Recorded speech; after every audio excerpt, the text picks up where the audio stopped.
use the associative law of addition to write the expression, and we have, let's see, a 77 plus 2 in parentheses plus 3 in a different way. Simplify both expressions to show they have identical results.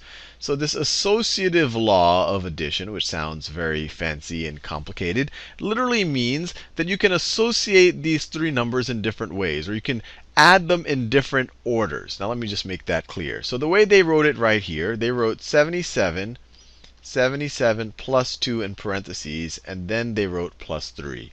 These parentheses mean do the 77 plus 2 before you add the 3. So if you were to evaluate this, you would evaluate what's in the parentheses first. So you'd say, well, 77 plus 2, that's 79.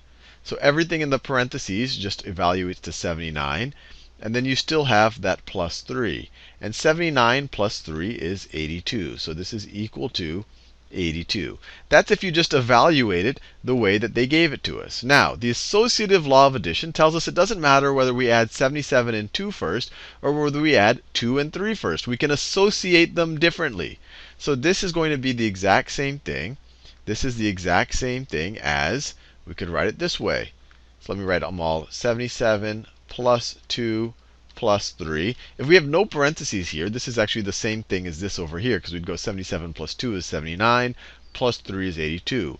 But the associative law tells us, well, you know what? I could do 77 plus 2 plus 3. I could add this first and then add it to 77. And it's going to be the exact same thing as if I add these two guys first and then add the 3. And let's verify that for ourselves.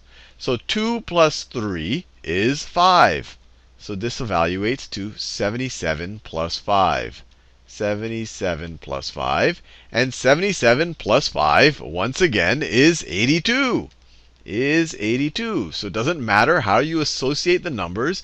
Either way, you get 82. And that's the associative law of addition.